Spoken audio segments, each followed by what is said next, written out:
نشاندہی ضرور کرتے جائیں گے۔ اس میں جتنی باتیں ممکن ہو سکتی ہیں ہم ان کا احاطہ کرنے کی کوشش کریں گے۔ اس موضوع کا مطالعہ کرنے سے یہ بات عیاں ہوتی ہے کہ سسٹمیٹک تھیولوجی میں یہ موضوع کرسٹولوجی کا حصہ ہے،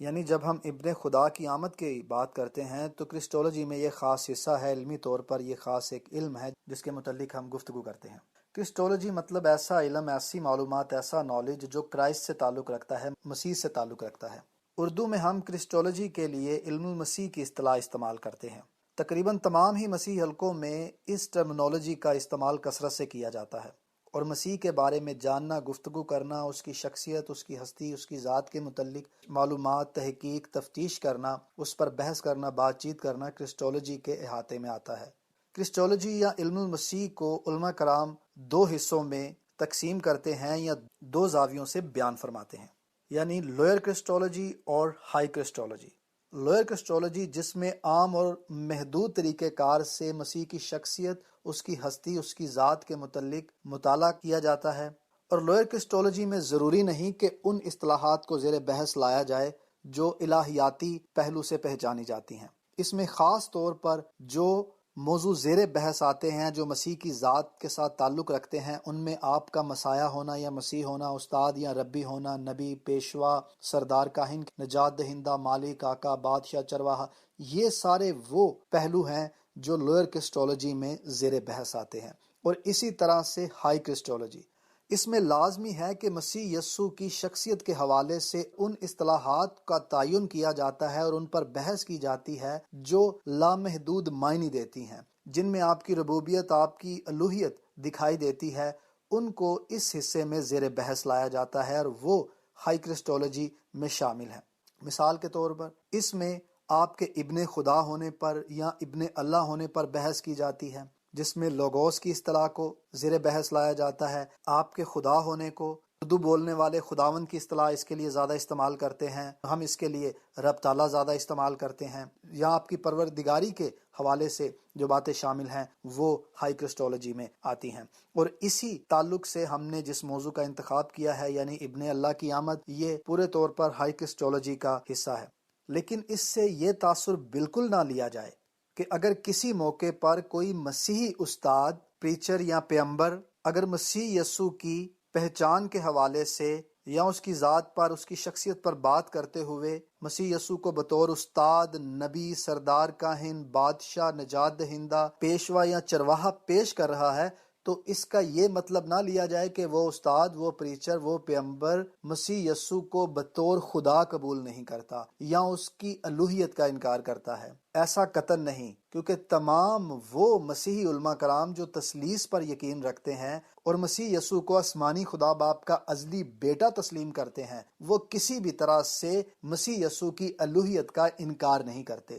ہاں، کسی موقع پر جب کوئی مسیحی استاد مسیح یسوع کو بطور سردار کاہن، نبی، بادشاہ یا نجات دہندہ کے طور پر پیش کرتا ہے تو اس کا قطعاً یہ مطلب نہ لیا جائے کہ وہ آپ کی الوہیت سے ناآشنا ہے یا اس کے علم میں نہیں یا وہ اس پر ایمان نہیں رکھتا۔ یقیناً جب وہ آپ کو بطور نبی، بادشاہ، کاہن پیش کر رہا ہے تو اس کا موضوع اس بات کا تقاضا کر رہا ہے کہ وہ آپ کی ذات کے ان پہلوؤں کی وضاحت کرے جو اس کے موضوع کا حصہ ہے۔ اب ہم آگے اپنے موضوع پر بات کرتے ہوئے خاص دو حصوں کی طرف آپ کی نشاندہی کروانا چاہیں گے۔ دو خاص ٹرمینالوجیز ہیں جو بہت زیادہ مسیحی مبصرین استعمال کرتے ہیں، ان پر بہت زیادہ بحث بھی ہوتی ہے۔ ایک تو پری ایگزسٹنس ان ایٹرنیٹی یعنی ازلیت میں موجودگی، اور پھر اس کے ساتھ ایک اور ہے پری انکارنیشن ان اولڈ ٹیسٹمنٹ، مطلب پرانے عہد نامہ میں آپ کے ظہور۔ ان کے متعلق علماء کرام میں مختلف آراء پائی جاتی ہیں، اور ہم سب کی تو نہیں لیکن جو خاصیت کے ساتھ زیر بحث آتی ہیں ان کا ہم ذکر کریں گے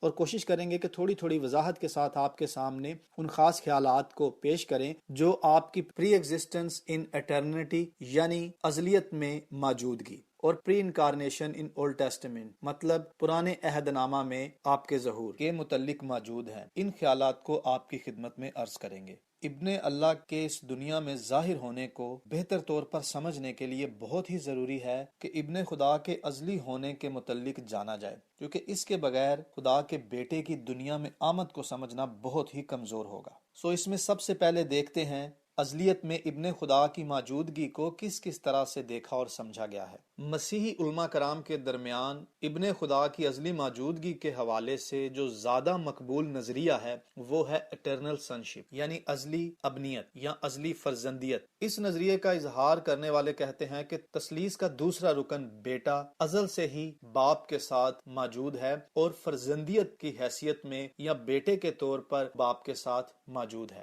جب کسی بھی انسان کے ہاں کوئی اولاد پیدا ہوتی ہے، اس کا بیٹا یا بیٹی اس دنیا میں آتے ہیں تو یقیناً اس کے آنے کا ایک وقت ہوتا ہے، لیکن اس کے برعکس جب ہم خدا کے بیٹے کی بات کرتے ہیں تو خدا کے بیٹے کا کوئی آغاز نہیں ہے اور نہ ہی کوئی ایسا وقت یا لمحہ تھا جس میں ابن خدا بطور فرزند نہیں تھے۔ ازل میں کوئی ایسا لمحہ، کوئی ایسا وقت نہیں تھا۔ اس پر چرچ میں بہت بحث رہی اور خاص طور پر ایرینس نے اس کے متعلق جو خیالات پیش کیے وہ بھی کسی سے ڈھکے چھپے نہیں ہیں، لیکن کسی بھی طرح سے چرچ جو ہے وہ دلائل کے ساتھ بھی اور ایمان کے ساتھ بھی اس بات کو ثابت کرتا رہا کہ ابن خدا کی فرزندیت کے تعلق سے تمام وقتوں کے آغاز سے پہلے وہ موجود تھے اور کوئی ایسا لمحہ، کوئی ایسا وقت ازلیت میں بھی نہیں تھا کہ جہاں پر آپ پیدا ہوئے یا آپ آسمانی خدا باپ کے فرزند نہیں تھے، بلکہ آپ کی موجودگی آپ کی فرزندیت کے طور پر ازل سے ہی ہے۔ اور جب ہم یہ بار بار لفظ استعمال کرتے ہیں ازل، تو اس سے مراد جس کا کوئی آغاز نہیں، جس کو وقت اور میعاد میں نہیں دیکھا جا سکتا، جس کے آغاز کی کوئی انتہا نہیں ہے۔ اور اس میں اس بات کو خاص زور دے کر بیان کیا جاتا ہے کہ آپ کی ابنیت یا آپ کی فرزندیت محض کوئی لقب یا فرض منصبی نہیں ہے۔ جب آپ کو خدا کے بیٹے کے طور پر مخاطب کیا جاتا ہے تو یہ محض کوئی لقب یا صرف یہ کوئی منصب نہیں ہے جس پر آپ فائز ہیں، جس طرح سے اسرائیلی تاریخ میں ہوتا رہا کہ اسرائیلی بادشاہوں کو، قوم اسرائیل کو پروردگار اپنا بیٹا کہہ کر مخاطب کرتا رہا۔ ان معنوں میں بھی آپ خدا کے فرزند نہیں ہیں اور نہ ہی جسمانی طور پر، بلکہ آپ کے متعلق چرچ بہت واضح اور صاف انداز میں یہ بیان کرتا رہا ہے کہ آپ آسمانی خدا باپ کے حقیقی اور سچے ازلی اور ابدی فرزند ہیں۔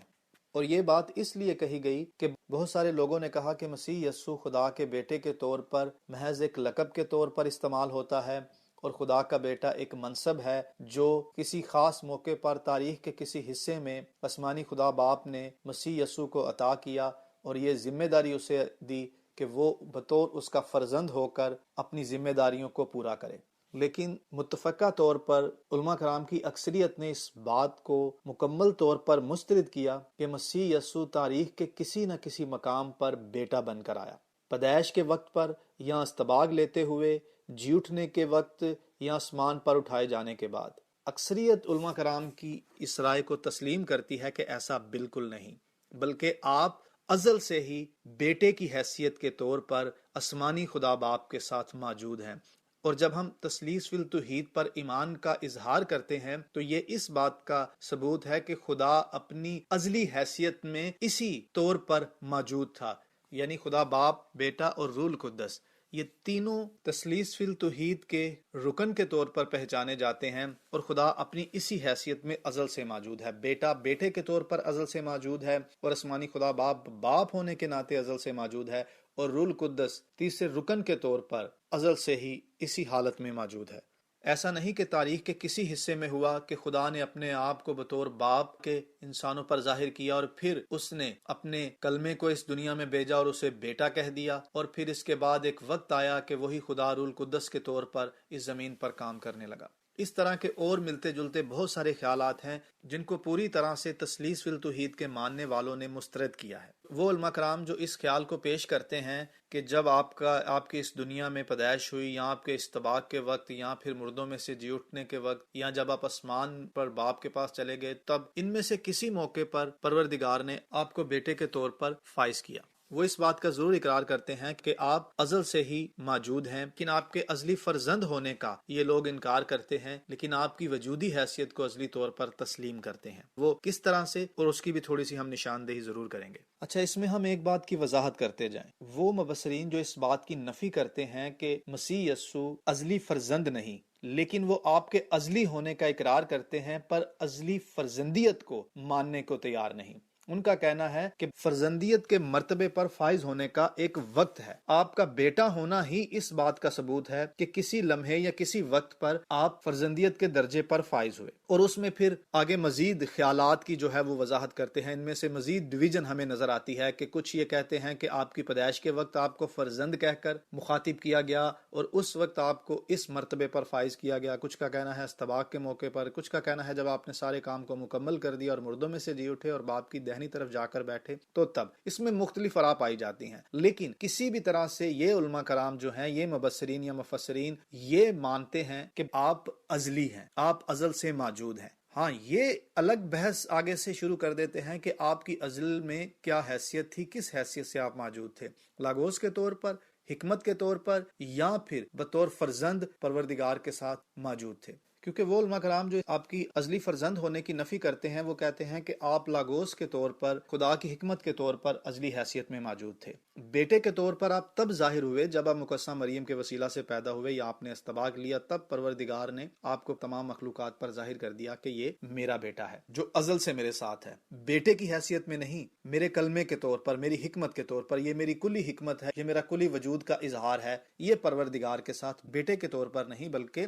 پروردگار کی کلی حکمت میں اس کے اندر موجود ہے، اس لیے یہ پروردگار کی ذات کا ایسا حصہ ہے جو اس سے الگ نہیں ہو سکتا۔ یعنی اگر آپ پروردگار سے، آسمانی خدا باپ سے اس کی حکمت کو، اس کے کلمے کو الگ کریں گے تو اس کا وجود بے وجود ہو جائے گا، کیونکہ وہ اپنے کلمے اور اپنی حکمت سے پہچانا اور جانا جاتا ہے اور اسی سے سارے کاموں کو سر انجام دیتا ہے۔ اور اس لاگوس اور اس حکمت کو اس نے مسیح کے طور پر ظاہر کیا اور اسی کو ہم اب بیٹے کے طور پر پہچانتے ہیں۔ اور اس میں یہ دو نظریے بڑی خاصیت کے ساتھ بحث موجود ہے، ہم نے صرف آپ کے سامنے نشاندہی کے طور پر ان دونوں باتوں کو پیش کیا۔ کچھ علماء کرام مبصرین وہ ہیں، بلکہ اکثریت میں وہ ہیں جو آپ کی فرزندیت کو ازل سے ہی مانتے ہیں، جو اس بات کو تسلیم کرتے ہیں کہ آپ ازلی فرزند ہیں۔ اور تثلیث فی التوحید کو اگر آپ اس کے بغیر دیکھیں گے تو پھر آپ کو تثلیث کے وجود کرنے کا بھی ایک وقت جو ہے وہ مقرر کرنا پڑے گا۔ اگر آپ یہ کہتے ہیں کہ بیٹا کسی وقت میں، بلے ازل میں ہی بیٹے کے طور پر درجے پر فائز ہوا، یا مقدسہ مریم کے پیدا ہونے کے وقت لاگوس جو ہے وہ بیٹے کی حیثیت میں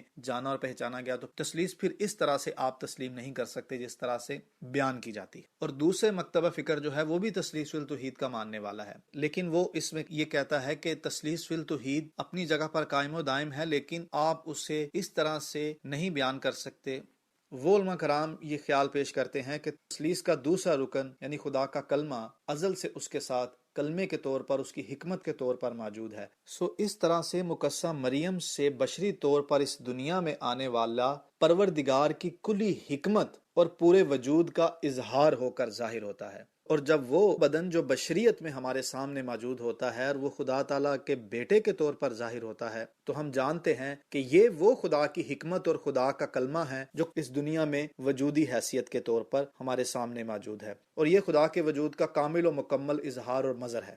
اس طرح سے جو بدن ظاہر ہوا وہ بیٹے کے طور پر ظاہر ہوا، لیکن یہی بدن اس وجود میں آنے سے پہلے کلمے اور حکمت کے طور پر خداوند کی ذات میں موجود تھا۔ اب یہ نظریے ہیں جو ہم نے آپ کے سامنے رکھ دیے، لیکن اس میں مزید ایک چھوٹی سی وضاحت ہم آپ کے سامنے کرتے جائیں کہ کچھ لوگوں نے اس خیال کو بھی پیش کیا کہ ابن اللہ کی اصطلاح کا مطلب ماتحت خدا ہے، خدمت گزار رب ہے، یعنی ایسا خدا جو مرتبے میں آسمانی خدا باپ سے چھوٹا خدا ہے، درجے میں کم تر ہے۔ اس مکتبہ فکر سے تعلق رکھنے والے مسیح یسوع کی ابدی فرزندیت کو پوری طرح سے مسترد کرتے ہیں، اور یہ کہا جاتا ہے کہ آپ کو محض بیٹے کے مرتبے پر فائز کیا گیا ہے، اور یہ لقب کے طور پر آپ کے لیے استعمال ہوتا ہے کہ آپ ابن اللہ ہیں۔ جس طرح سے کسی بادشاہ کے لیے بھی اس لقب کو استعمال کیا ہے، کسی کاہن کے لیے اور بطور قوم اسرائیل کے لیے بھی اس لفظ کو استعمال کیا جاتا رہا ہے، اسی طرح سے آپ آسمانی خدا باپ کے بیٹے ہیں جو خاص ذمہ داری پر فائز ہوئے اور ایک خاص فرض منصبی کو ادا کرنے کے لیے اس لقب کو آپ کو عطا کیا گیا۔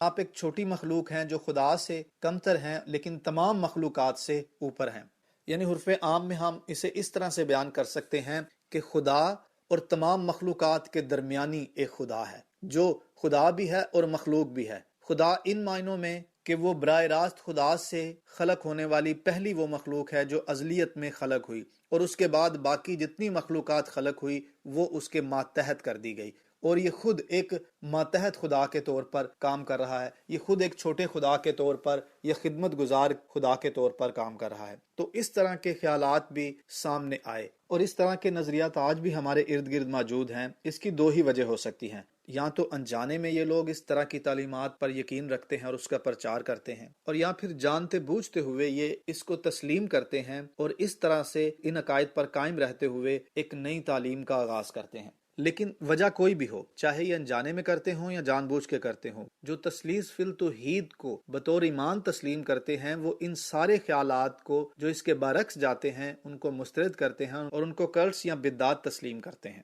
اب اس کے بعد ضروری ہے کہ ہم تھوڑی تھوڑی نشاندہی ان نظریات کی بھی کریں جو آپ کی پیدائش سے قبل اور دنیا کی تخلیق کے بعد آپ کے ظہور تسلیم کیے جاتے ہیں، یعنی کہ پری انکارنیشن۔ ان کو بھی مختصراً دیکھ لیا جائے کہ وہ کون کون سے نظریات ہیں جو اس تعلق سے پائے جاتے ہیں۔